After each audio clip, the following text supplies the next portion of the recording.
حالت حیض میں خواتین سے متعلق بہت ساری بے اعتدالیاں دنیا کے ہر مذہب میں رہی ہیں۔ یہودی کیا کرتے تھے کہ حالت حیض میں عورت سے بالکل کنارہ کشی اختیار کر لیا کرتے تھے، اس کے قریب بھی نہ جانا، اور کھانا پینا بھی الگ اور جھوٹا بھی الگ۔ تو بعض مذاہب میں کوئی فرق ہی نہیں تھا کہ حالت حیض اور پاکی کے ایام میں۔ تو جب اسلام دنیا میں آیا تو صحابہ کرام کو یقیناً یہ خیال پیدا ہوا کہ بھئی اب اسلام کے اس بارے میں کیا احکام ہیں کہ جب خواتین مینسز کی حالت میں ہوتی ہیں شادی شدہ، تو کیا ہم ان سے ہم بستری کر سکتے ہیں یا نہیں کر سکتے، کیا اس کے احکامات ہیں۔ تو اللہ نے صحابہ کے سوال کو اور پھر اپنے جواب کو قرآن مجید کا جز بنا کے نازل کر دیا۔ وَيَسْأَلُونَكَ، اور یہ لوگ آپ سے سوال کرتے ہیں، عن المحیض، حیض کے بارے میں۔ تو حیض کے بارے میں سوال نہیں تھا، اصل میں سوال یہ تھا کہ حالت حیض میں زوجہ سے ہم بستری جائز ہے یا نہیں ہے۔ تو قرآن نے اس کی طرف اشارہ کر دیا۔ قل، اے نبی آپ ان سے کہہ دیجئے، ہوا اذن، اذن اصل میں تکلیف کو بھی کہتے ہیں، گندگی کو بھی کہتے ہیں۔ تو یہاں گندگی مراد ہے کہ وہ گندگی ہے۔ فاعتزلوا النساء، لہذا عورتوں سے دور رہو، فی المحیض، حالت حیض میں۔ ولا تقربوہن، اور ان کے قریب مت جاؤ، حتی یطہرن، جب تک کہ یہ پاک نہ ہو جائیں۔ تو اس میں قرآن مجید نے جو لفظی ترجمہ ہے وہ قرآن کی آیتوں کا یہی ہے کہ ان سے کنارہ کشی اختیار کر لو، لیکن احادیث سے ہمیں پتہ چلتا ہے کہ یہاں کنارہ کشی اختیار کرنا یہ کنایہ ہے ہم بستری کرنے سے، یعنی ان سے ہم بستری کرنا تمہارے لیے جائز نہیں ہے۔ کنارہ کشی سے وہ جو یہودی کر لیا کرتے تھے وہ مراد نہیں ہے یہاں پہ، اور اس کی تفصیل احادیث میں۔ تو قرآن نے چونکہ صاف لفظوں میں جماع کا ہم بستری کا ذکر نہیں کیا تو صرف کنایوں سے کام لیا ہے قرآن مجید نے۔ فاعتزلوا النساء، ان سے اعتزال کرو، یعنی دور رہو ان سے۔ دور رہنے کا مطلب صرف دور رہنے سے یہ مراد ہے، صحیح حدیث ہے، نبی صلی اللہ علیہ وسلم نے فرمایا، اصنعوا کل شیء الا النکاح، حالت حیض میں اپنی زوجہ کے پاس تم جا سکتے ہو، سب کچھ کر سکتے ہو سوائے جماع کے۔ تو انٹرکورس جو اسے کہا جاتا ہے وہ حلال نہیں ہے۔ تو باقی نبی صلی اللہ علیہ وسلم نے فرمایا کہ ایسی کنارہ کشی کہ بالکل اس کا جھوٹا نہ پیو اور بالکل دور ہو جانا، اس کی اسلام میں اجازت نہیں ہے، اور نہ بستر الگ کرنے کی ضرورت ہے۔ تو یہ سارے قرآن کے کنائے ہیں۔ کنایا کا مطلب ہوتا ہے کہ آپ صرف اشاروں میں بات کر رہے ہیں، صراحتاً بات نہیں کر رہے۔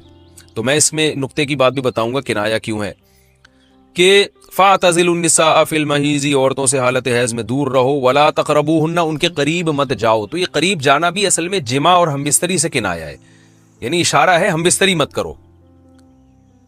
تو جماع کا صراحتاً ذکر نہیں کیا جا رہا، تو مراد وہی ہے کنایا، کنائے میں بات کی جا رہی ہے۔ ایک جگہ قرآن میں آتا ہے لا تقربوا الزنا، زنا کے قریب مت جاؤ۔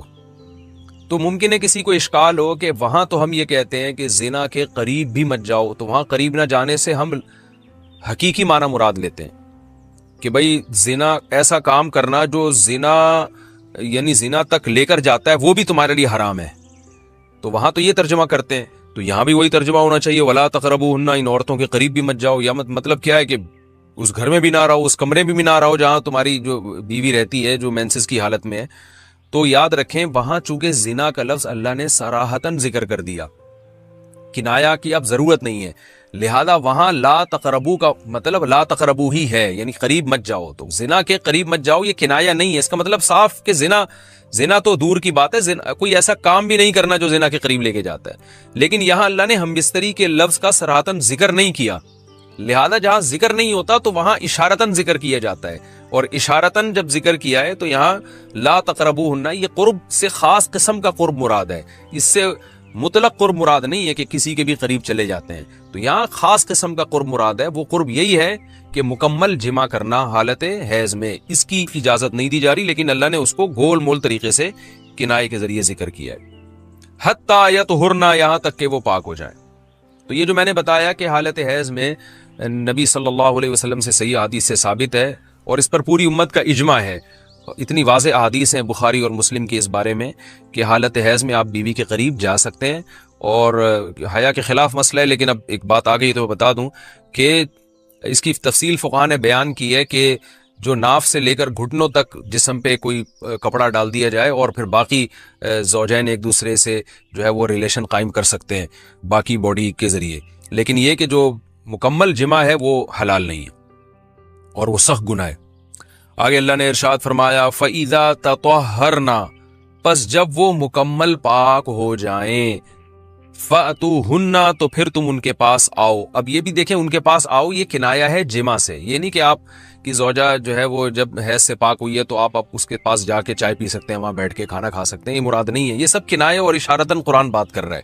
فَأْتُوهُنَّ تو ان کے پاس آؤ, یعنی مطلب ان سے تم جمع کر سکتے ہو, جمع کرو ان سے. من حیث امرکم اللہ, ایسے جیسے اللہ نے حکم دیا ہے. تو اس سے پتہ چلتا ہے کہ جمع کا ایک ناجائز اور حرام طریقہ بھی ہے اور ایک جائز طریقہ بھی ہے. تو قرآن بتا رہا ہے کہ جائز طریقے سے تم جمع کر سکتے ہو, ناجائز طریقے سے جمع نہیں کر سکتے. وہ جائز اور ناجائز کیا ہے وہ میں انشاءاللہ بتاتا ہوں. ان اللہ, بے شک اللہ تعالیٰ, یحب التوابین, توبہ کرنے والوں سے بھی محبت کرتا ہے, ویحب المتطہرین, اور تطہر جو ہے نا یاد رکھیں. دیکھیں یہاں دو لفظ استعمال ہوئے ہیں. ایک استعمال ہوا ہے طہورا یطہرو حتی یطہرنا, اس کا مطلب ہوتا ہے پاک ہو جانا, اور ایک ہوتا ہے تطہرنا, باب تکلف ہے, یعنی تھوڑا تکلف سے پاک ہونا, اہتمام کر کے. ایک پاک تو یہ ہے کہ بس چلو بھی پاک ہو گئے, ایک ہے کہ بہت یعنی پاک صاف رہنے کی بڑی کوشش کرنا. تو جو صفائی پسند لوگ ہوتے ہیں نا, وہ جب تک صفائی کا خبط ان کے اوپر سوار نہیں ہو جاتا اور تکلف نہیں کرتے اس وقت تک پاک صاف وہ رہتے نہیں ہیں. تو اس لیے اللہ تعالیٰ نے تکلف کے ساتھ طہارت کا حکم دیا. تو اسی وجہ سے بہت سے علماء کہتے ہیں کہ اس سے حالت حیض کے بعد غسل کرنا مراد ہے, کہ اگر عورت کے 10 دن سے پہلے حیض آنا ختم ہو جائے تو عورت پر پھر واجب ہو جاتا ہے کہ وہ باقاعدہ غسل کر کے اپنے آپ کو پاک صاف کرے. تو یہی مراد ہے اس سے. اللہ نے فرمایا فَإِذَا تَطَهَّرْنَا, جب وہ مکمل پاک ہو جائیں, فَأْتُوهُنَّ مِنْ حَيْثُ أَمَرَكُمُ اللَّهُ, تو پھر اس طرح آؤ ان کے پاس جیسے اللہ نے حکم دیا. بے شک اللہ تعالیٰ محبت کرتا ہے توابین, توبہ کرنے والوں سے, وَيُحِبُّ الْمُتَطَهِّرِينَ, اور خوب تکلف کے ساتھ پاک صاف رہنے والوں سے. تو توبہ اور تطہر کا تذکرہ کیا. توبہ روحانی طہارت کو کہتے ہیں, اور جو تطہر ہے وہ جسمانی طہارت کو کہتے ہیں. یعنی اسلام یہ چاہتا ہے کہ آپ روحانی طور پہ بھی پاک صاف رہیں اور جسمانی طور پہ بھی.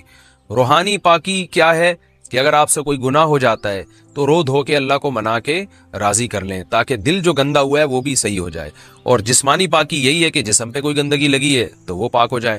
تو اس میں اللہ نے حالت حیض میں عورت کو بھی حکم دیا کہ وہ بھی نہا دھو کے پاک ہو جائے جب حیض سے پاک ہوتی ہے, اور مرد کو بھی حکم دیا کہ حالت حیض میں تم گندگی کی حالت میں جماع مت کرو بیوی کے ساتھ, خون میں لت پت ہو جائے گا انسان, اور یہ گندگی ہے. تو اللہ تعالیٰ پاک صاف رہنے والوں کو پسند کرتے ہیں. تو جو حالت حیض میں بیوی سے جماع کرتا ہے اس کا مطلب وہ پاک صاف آدمی نہیں ہے, وہ گندگی کے وقت میں اس کے قریب جا رہا ہے. تو یہ بھی غلط ہے. اور اگر خدا نخواستہ کسی سے ایسا ہو گیا ہو تو اللہ نے توبہ کا حکم دیا کہ توبہ کر کے اللہ کو مناؤ, کیونکہ روحانی طور پر جو گندگی ہوئی ہے اس سے بھی تمہیں پاک رہنا ضروری ہے. تو اللہ کو اچھے لوگ, پاکیزہ لوگ پسند ہیں. تو حالت حیض کی آیتوں کے بعد اللہ نے یہ اس لیے حکم دیا تاکہ اس عمل کے دوران گندگی میں ملوث نہ ہونا پڑے. اور یہ حکمت بھی اللہ نے بیان کر دی کہ حالت حیض میں جماع سے ہم تمہیں اس لیے منع کر رہے ہیں کہ اللہ کو پاک صاف لوگ پسند ہیں, گندگی میں انوالو ہونے والے, ملوث ہونے والے لوگ اللہ کو پسند نہیں ہیں.